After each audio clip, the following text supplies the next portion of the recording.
నమస్కారం. Jyotiba TV news కి స్వాగతం. హెడ్లైన్స్ చూద్దాం.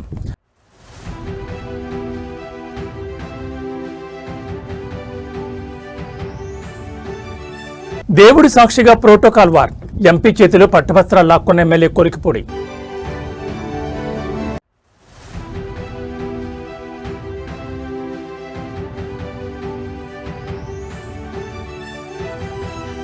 తెలంగాణ హైకోర్టుకు బాంబు బెదిరింపులు. తనిఖీ చేస్తున్న బాంబు స్క్వాడ్.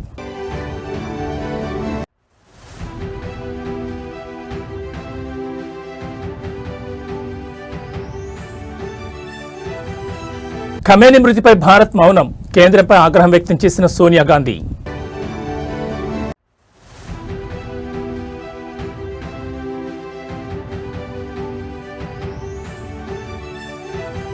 కొనసాగుతున్న ఇరాన్ దాడులు. రియాద్లో యుఎస్ ఎంబసీ టార్గెట్.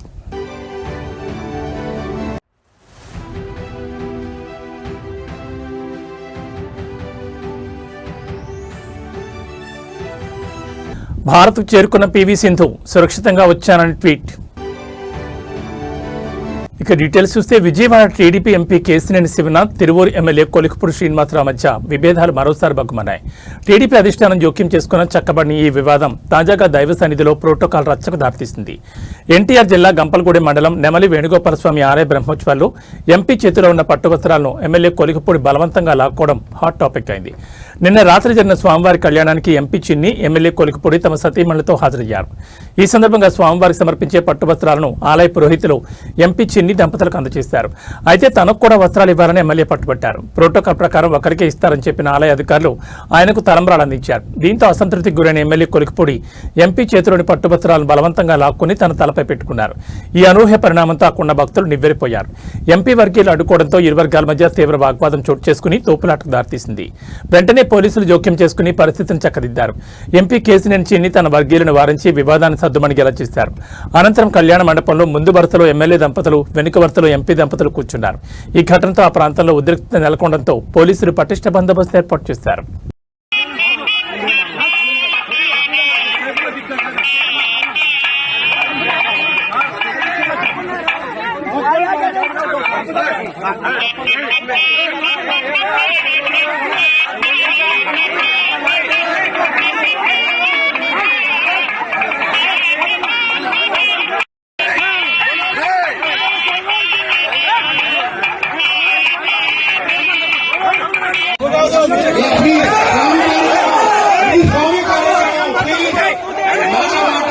స్వామి కార్యక్రమం మనమంతా ఈరోజు ఈ కళ్యాణం తిరిగించాలని దయచేసి ఎవరు కూడా మాట్లాడుతూ. రాష్ట్ర అత్యున్నత న్యాయస్థానం హైకోర్టులో బాంబు బెదిరింపు మేలు కలకలం రేపింది. గుర్తు తెలియని వ్యక్తుల నుంచి హైకోర్టును పేల్చివేస్తామంటూ బాంబు బెదిరింపులు రావడంతో అంతా ఒక్కసారిగా ఒలికిపడ్డారు. సమాచారం అందుకున్న పోలీసులు bomb disposable squad, dog squad తో హుటాహుటిన హైకోర్టు చేరుకున్నారు. కోర్టు ప్రాంగణంలో అనుమానం వచ్చిన ప్రతి వస్తువును క్షుణ్ణంగా తనిఖీ చేస్తున్నారు. అదేవిధంగా ముందు జాగ్రత్త చర్యగా కోర్టు సిబ్బందిని, న్యాయవాదులను, భద్రతా సిబ్బంది అప్రమత్తం చేశారు.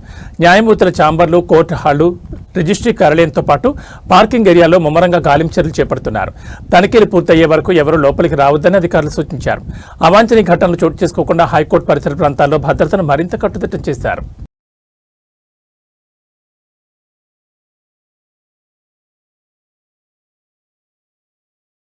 అమెరికా, ఇజ్రాయెల్ సంయుక్తంగా చేసిన భీకర దాడిలో ఇరాన్ సుప్రీం లీడర్ ఖమేనీ ప్రాణాలు కోల్పోయారు. కాగా ఆయన మృతిపై భారతదేశంలోని అన్ని రాష్ట్రాల్లో నిరసనలు వ్యక్తమవుతున్నాయి. కాంగ్రెస్ పార్టీ నేతలు కూడా ఆయన మృతికి సంతాపం తెలుపుతున్నారు. కానీ భారత ప్రభుత్వం ఇప్పటి వరకు ఆయన మృతిపై ఎటువంటి ప్రకటన చేయలేదు.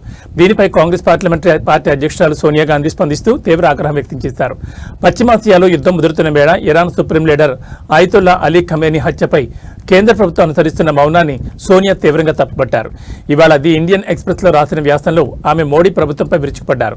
ఒక సార్వభౌమ దేశాధినేతను లక్ష్యంగా చేసుకుని చేసిన ఈ హత్యపై భారతదేశం మౌనం వహించడం తటస్థ కాదని, అది మన విదేశీ విధానం యొక్క విశ్వసనీయతను దెబ్బతీసే బాధ్యత రాహిత్యమని ఆమె పేర్కొన్నారు. అంతర్జాతీయ నియమాలను తొంగలతోకి సాగుతున్న ఈ దాడులపై పార్లమెంట్ బడ్జెట్ సమావేశాల 2వ విడతలో ప్రభుత్వం సమాధానం చెప్పాలని, దీనిపై బహిరంగ చర్చ జరగాలని ఆమె డిమాండ్ చేశారు. ప్రపంచ దేశాలు ఇరాన్కు అండగా నిలుస్తుంటే భారతదేశం తన నైతిక బలాన్ని కోల్పోవడం ఆందోళనకరమని సోనియా ఆవేదన వ్యక్తం చేశారు.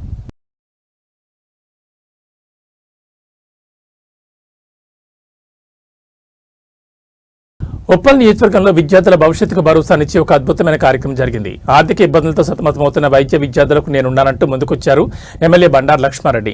బిఎల్ఆర్ చారిటబుల్ ట్రస్ట్ ద్వారా ఆయన చేస్తున్న ఈ విద్యా యజ్ఞంలో నేడు మాజీ మంత్రి హరీష్ రావు పాల్గొన్నారు. 7 ఎంబీబీఎస్ విద్యార్థులకు స్వయంగా చెక్కులను పంపిణీ చేసి వారిని ప్రోత్సహించారు. ఉప్పల్ ఎమ్మెల్యే బండారు లక్ష్మారెడ్డి తన సొంత ట్రస్ట్ ద్వారా విద్యార్థులకు అండగా నిలుస్తున్నారు. తాజాగా జరిగిన కార్యక్రమంలో పాల్గొన్న మాజీ మంత్రి హరీష్ రావు ఎమ్మెల్యే లక్ష్మారెడ్డిపై ప్రశంసల జల్లు కురిపించారు. రాజకీయాల్లో ఉంటూనే సామాజిక బాధ్యతను మర్చిపోకుండా డాక్టర్లు కావాలని కలలుగానే పేద విద్యార్థుల ఫీజులు చెల్లించడం అభినందనీయమని కొనియాడారు. కేవలం ఈ ఒక్కరోజే కాదు, ప్రస్తుత విద్యా సంవత్సరంలో మొత్తం 122 మంది వైద్య విద్యార్థులకు బండారు లక్ష్మారెడ్డి ఆర్థిక సహాయం అందించడం విశేషం. వారి విద్యా ఖర్చుల భారాన్ని తానే భరిస్తూ భవిష్యత్తులో వారు మంచి వైద్యులుగా ఎదిగి సమాజానికి సేవ చేయాలని ఆయన ఆకాంక్షించారు. ఈ కార్యక్రమంలో 7 ఎంబీబీఎస్ విద్యార్థులకు హరీష్ రావు మరియు లక్ష్మారెడ్డి కలిసి చెక్కులు అందజేశారు. తమ చదువుకు ఆటంకం కలగకుండా సాయం అందడంలో విద్యార్థులు మరియు వారి తల్లిదండ్రులు హర్షం వ్యక్తం చేస్తున్నారు. మేము డాక్టర్లు అవుతామో లేదో అన్న భయంలో ఉన్నప్పుడు బిఎల్ఆర్ ట్రస్ట్ మాకు కొండంత అండగా నిలిచిందని విద్యార్థులు ఎమోషనల్ అయ్యారు. ప్రజాప్రతినిధులు ఇలాంటి సేవా కార్యక్రమాలు చేయడం వల్ల ఎంతో మంది పేద విద్యార్థుల జీవితాలు మారతాయని హరీష్ రావు ఈ సందర్భంగా పేర్కొన్నారు.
జగిత్యాల రైతు బజార్లో 22వ వార్డు ఇండిపెండెంట్ కౌన్సిలర్ భర్త ఏసీఎస్ రాజు మద్యం మత్తులో హంగామా సృష్టించారు.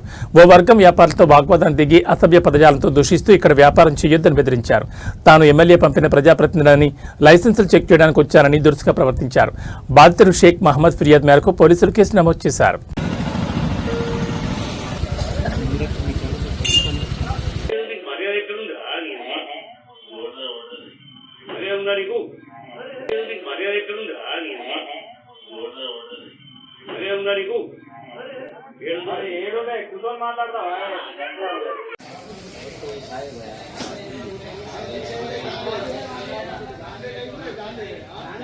లేదు తరపున ప్రజాప్రతినిధి మీరు ఓకే చెప్పింది అర్థమైంది, కానీ ఇలా మార్కెట్ కమిటీకి ఒక చైర్మన్ ఉన్నారు. వచ్చినాక వాళ్ళు మాట్లాడుతున్నారు. ఇది మీకు సంబంధించిన విషయం కాదు సార్. అంటే ఎందుకు మాట్లాడతారంటే ఏంటలేరు సార్, మీకు సంబంధం లేని విషయం సార్.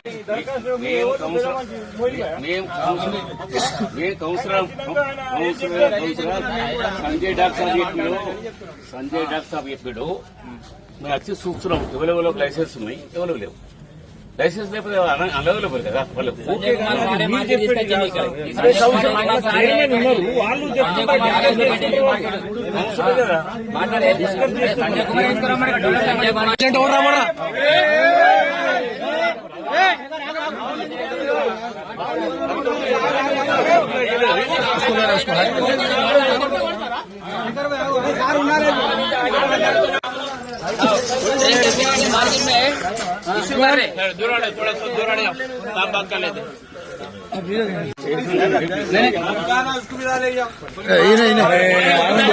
साथ में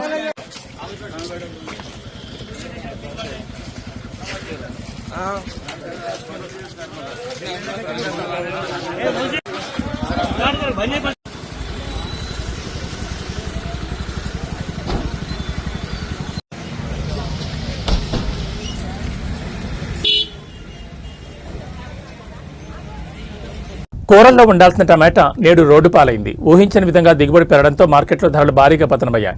దీంతో పెట్టుబడి కూడా రాక దిక్కుతోచిన స్థితిలో ఉన్న రైతులు తమ ఆగ్రహాన్ని, ఆవేదనను రోడ్డుపైనే ప్రదర్శించారు. నగర శివార్లోని కందుకూరు సమీపంలో గల శ్రీశైలం రహదారిపై రైతులు భారీగా టమాటాలను కుప్పలుగా పారబోసి నిరసన వ్యక్తం చేశారు. ప్రస్తుతం మార్కెట్లో 25 కిలోల టమాటా బాక్స్ కేవలం 80 నుంచి 100 రూపాయల వరకు మాత్రమే పలుకుతోంది.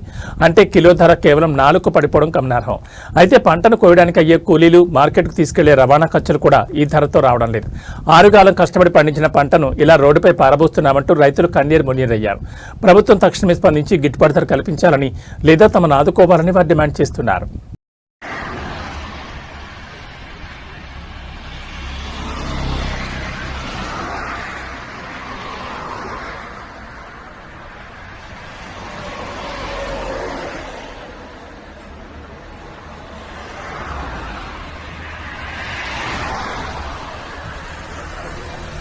తమ సమస్యల పరిష్కారం కోసం విజయవాడలో ఆందోళన చేస్తున్న అంగన్వాడీల పట్ల పోలీసులు పాశవికంగా ప్రవర్తించారు. మంగళవారం తెల్లవారుజామున పోలీసులు పెద్ద ఎత్తున శిబిరంలోకి చొచ్చుకొచ్చి వేలాది మందిని మూకమ్మడిగా అరెస్టులు చేశారు. టెంట్ కూల్చేసి లైట్లు ఆపేసి మహిళలను బలవంతంగా ఈడ్చుకుంటూ బస్సులోకి ఎక్కించారు. నిద్రపోతున్న అంగన్వాడీల మీద పోలీసులు జులుం ప్రదర్శించారు. ప్రభుత్వ చర్యలపై అంగన్వాడీలు తీవ్ర ఆగ్రహం వ్యక్తం చేశారు. ప్రభుత్వానికి వ్యతిరేకంగా నినాదాలు చేశారు. ఈ సందర్భంగా అంగన్వాడీ మహిళలు మాట్లాడుతూ అధికారంలోకి రాకముందు చంద్రబాబు తమకు ఇచ్చిన హామీని అమలు చేయాలని కోరామన్నారు. దీక్ష శిబిరంపై వందలాది మంది పోలీసులతో దాడి చేయించారని, నిద్రపోతున్న వారిని లేపి అరెస్టులు చేయడం దుర్మార్గమన్నారు. అరెస్ట్ చేసిన అంగన్వాడీ నాయకులను, కార్యకర్తలను వెంటనే విడుదల చేయాలని డిమాండ్ చేశారు. అంగన్వాడీ యూనియన్ నాయకులతో వెంటనే చర్చించి తమ న్యాయమైన వేతనాల పెంపుదల డిమాండ్ పరిష్కరించాలని కోరారు.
బ్యాడ్మింటన్ స్టార్ పీవీ సింధు క్షేమంగా భారత్ చేరుకున్నారు. ఈ మేరకు సింధు ఎక్స్ లో పోస్ట్ చేశారు. పీవీ సింధు దుబాయ్కి వెళ్లి గత కొన్ని రోజులుగా చిక్కుకునిపోయారు. ఇరాన్, ఇజ్రాయెల్ మధ్య యుద్ధం కారణంగా దుబాయ్ ఎయిర్పోర్ట్ ను కూడా మూసివేయడంతో పీవీ సింధు దుబాయ్లోనే ఉండిపోవాల్సి వచ్చింది. అయితే పీవీ సింధు నేడు క్షేమంగా బెంగళూరు ఎయిర్పోర్ట్ కు చేరుకున్నారు. తాను క్షేమంగా బెంగళూరు చేరుకున్నారని, 2 రోజుల విశ్రాంతి తీసుకున్న తర్వాత అన్ని విషయాలు మాట్లాడతానని పీవీ సింధు చెప్పారు. దుబాయ్ ఇంటర్నేషనల్ ఎయిర్పోర్ట్ సిబ్బందికి, అధికారులకు పీవీ సింధు ఈ సందర్భంగా కృతజ్ఞతలు తెలిపారు.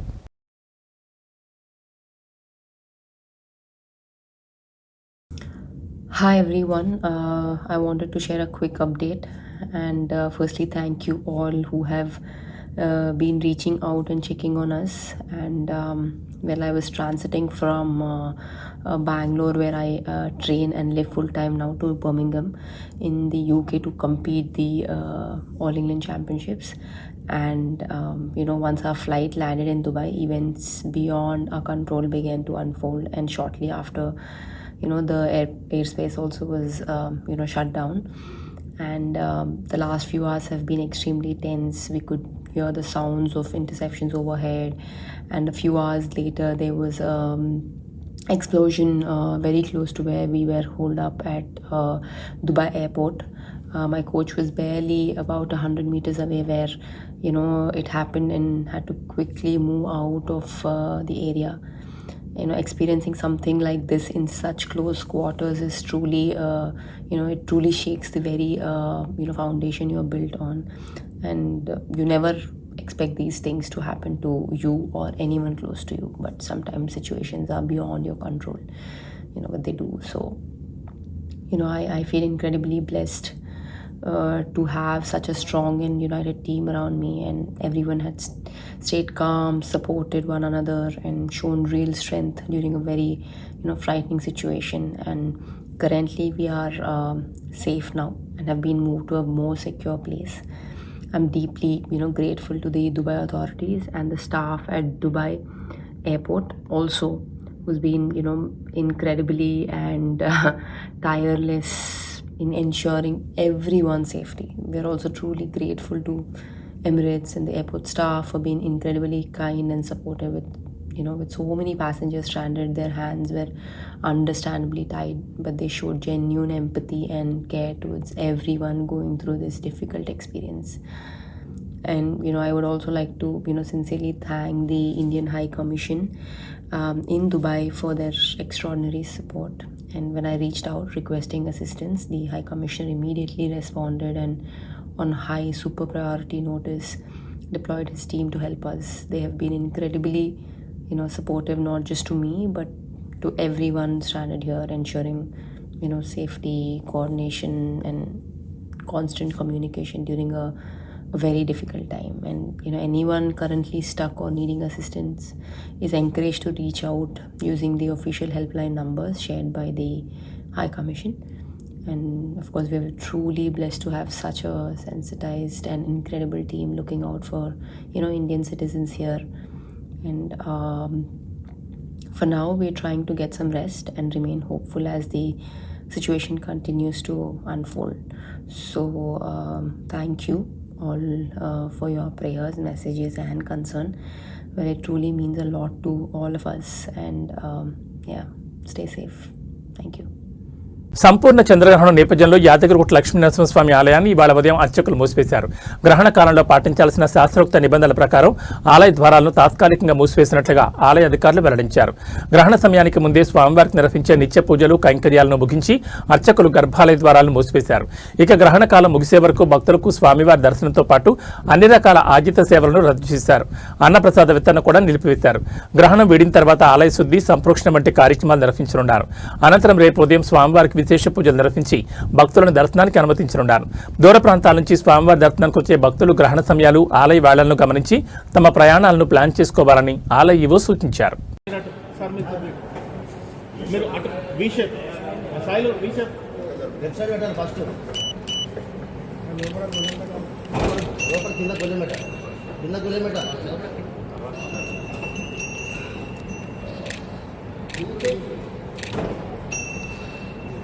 ఇవాళ చంద్రగ్రహణం కారణంగా తిరుమల శ్రీవారి ఆలయం సుమారు 10 గంటల పాటు మూతపడనుంది. భక్తుల రద్దీ ఎప్పుడు కళకళలాడి తిరుమల కొండ గ్రహణం వేళ భక్తులు లెక్క వెలవెలబోతోంది. మంగళవారం మధ్యాహ్నం 3 గంటల 20 నిమిషాలకు ప్రారంభమై సాయంత్రం 6 గంటల 47 నిమిషాల వరకు చంద్రగ్రహణం ఉండనుంది. ఆగమశాస్త్ర నియమాల ప్రకారం గ్రహణం ప్రారంభానికి 6 గంటల ముందుగానే ఆలయ ద్వారాలను మూసివేయడం ఆనవాయితీ. ఈ నేపథ్యంలో తిరుమల తిరుపతి దేవస్థానం నేడు ఉదయం 9 గంటలకే శ్రీవారి ఆలయ గర్భాలయ తలుపులను మూసివేసింది.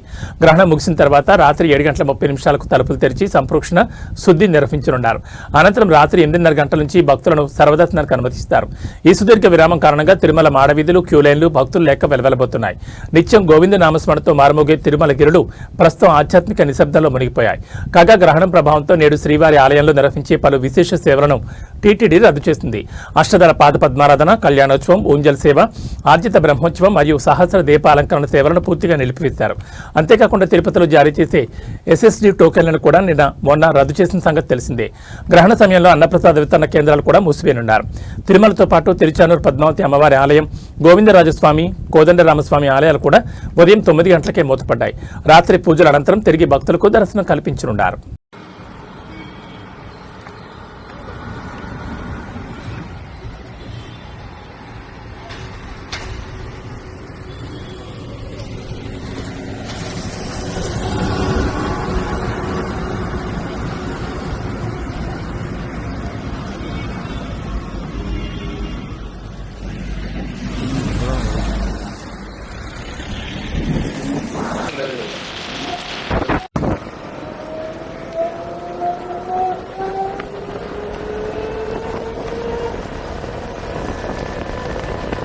ఇరాన్, అమెరికా మధ్య నెలకొన్న యుద్ధ వాతావరణం కారణంగా పశ్చిమాసియా దేశాల్లో ఆందోళన చెందుతున్న భారతీయులకు కేంద్ర ప్రభుత్వం తీపి కబురు అందించింది.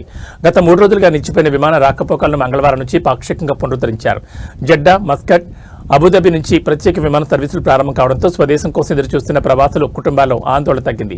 గల్ఫ్లో చిక్కున్న పౌరులను సురక్షితంగా వెనక్కి రప్పించేందుకు కేంద్ర ప్రభుత్వం యుద్ధ ప్రాతిపదికన చర్యలు చేపట్టింది. ఈ క్రమంలో తెలుగు రాష్ట్రాలైన ఆంధ్రప్రదేశ్, తెలంగాణ ముఖ్యమంత్రులు కేంద్ర విదేశాంగ శాఖతో నిరంతరం సంప్రదింపులు జరుపుతున్నారు. బాధితుల కుటుంబాలకు సమాచారం అందించేందుకు ఢిల్లీలోని ఏపీ, తెలంగాణ భవన్లలో ప్రత్యేక కంట్రోల్ రూమ్లను ఏర్పాటు చేసి సహాయక చర్యలను పర్యవేక్షిస్తున్నారు. ప్రయాణికుల రద్దీని దృష్టిలో ఉంచుకుని ప్రముఖ విమానయాన సంస్థలు ప్రత్యేక సర్వీసులు నడుపుతున్నాయి.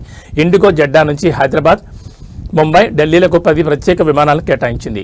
ఎయిర్ ఇండియా ఎక్స్ప్రెస్ మస్కట్ నుంచి కొచ్చి, ఢిల్లీ, ముంబై నగరాలకు సర్వీసులను పునరుద్ధరించింది. Emirates and Etihad Dubai, Abu Dhabi నుంచి పరిమిత సంఖ్యలో విమానాలు నడుపుతున్నాయి. ఇప్పటికే కొన్ని విమానాలు ఢిల్లీ, బెంగళూరు విమానాశ్రయాల్లో సురక్షితంగా ల్యాండ్ అయ్యాయి. ప్రత్యామ్నాయ మార్గాల్లో ప్రయాణించడం వల్ల ప్రయాణ సమయం పెరగడంతో పాటు ఇంధన ఖర్చులు అధికమై టికెట్ ధరలు భారీగా పెరిగాయి. ఈ నేపథ్యంలో ప్రయాణికులు విమానాశ్రయానికి వచ్చే ముందే తమ ఫ్లైట్ స్టేటస్ను చెక్ చేసుకోవాలని పౌర విమానయాన మంత్రిత్వ శాఖ సూచించింది. పశ్చిమాసియాలో ఉద్రిక్తతలు కొనసాగుతూనే ఉన్నాయి. తమ సుప్రీం లీడర్ ఆయతుల్లా అలీ ఖమేనీ మృతికి ప్రతీకారంగా అమెరికా వైమానిక స్థావరాలు, ఇజ్రాయెల్పై ఇరాన్ దాడులకు పాల్పడుతోంది. గల్ఫ్ దేశాల్లోని అమెరికా స్థావరాలు, రాయబార కార్యాలయాలపై దాడులను ముమ్మరం చేసింది. తాజాగా సౌదీ అరేబియా రాజధాని రియాద్లోని అమెరికా ఎంబసీపై డ్రోన్లతో విరుచుకుపడింది. రియాద్లోని అమెరికా ఎంబసీపై 2 డ్రోన్లతో దాడి జరిగిందని సౌదీ రక్షణ మంత్రిత్వ శాఖ ప్రకటించింది. దీంతో ఆ ప్రాంతంలో మంటలు చెలరేగాయి. దట్టమైన పొగాలమ్ముకుంది. దీంతో ఎంబసీ భవనానికి స్వల్పంగా నష్టం వాటిల్లినట్టు తెలుస్తోంది. దాడి సమయంలో కార్యాలయం మొత్తం ఖాళీగా ఉండడంతో ఎవరికీ ఎలాంటి ప్రమాదం వాటిల్లలేదని సమాచారం. ఈ క్రమంలో సౌదీలోని రియాద్, జెడ్డా, దహ్రాన్లో ఉన్న అమెరికన్లు సురక్షిత ప్రాంతాల్లో ఉండాలని అక్కడి అమెరికా రాయబార కార్యాలయం ఓ ప్రకటన విడుదల చేసింది. తాజా దాడుల నేపథ్యంలో అమెరికా అధ్యక్షుడు డొనాల్డ్ ట్రంప్ ఇరాన్కు పరోక్షంగా తీవ్ర హెచ్చరికలు జారీ చేశారు. రియాద్లోని అమెరికా ఎంబసీపై జరిగిన దాడి, సైనికుల హత్యకు ప్రతిస్పందన ఎంత తీవ్రంగా ఉంటుందో వారు త్వరలోనే తెలుసుకుంటారని ట్రంప్ హెచ్చరించారు. కాగా సోమవారం కువైట్లోని అమెరికా ఎంబసీపై కూడా ఇరాన్ దాడికి పాల్పడిన సంగతి తెలిసిందే.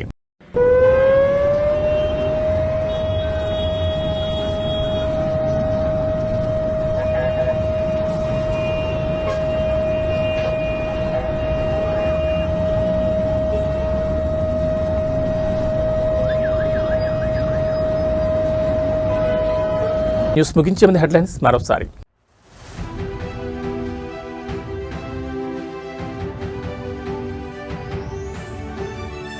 దేవుడి సాక్షిగా ప్రోటోకాల్ వార్, ఎంపీ చేతిలో పట్టువస్త్రాలు లాక్కున్న ఎమ్మెల్యే కొలికిపూడి.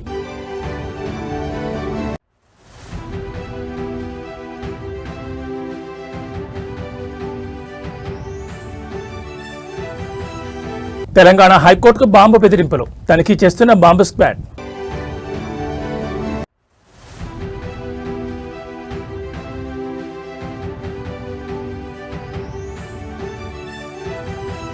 ఖమేనీ మృతిపై భారత్ మౌనం, కేంద్రంపై ఆగ్రహం వ్యక్తం చేసిన సోనియా గాంధీ.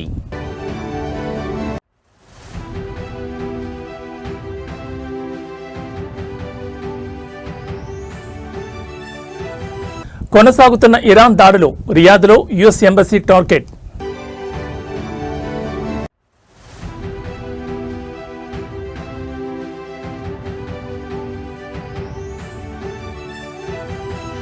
భారత్కు చేరుకున్న పీవీ సింధు, సురక్షితంగా వచ్చానని ట్వీట్. ఏబీ బులెటిన్ విశేషాలు. నమస్కారం.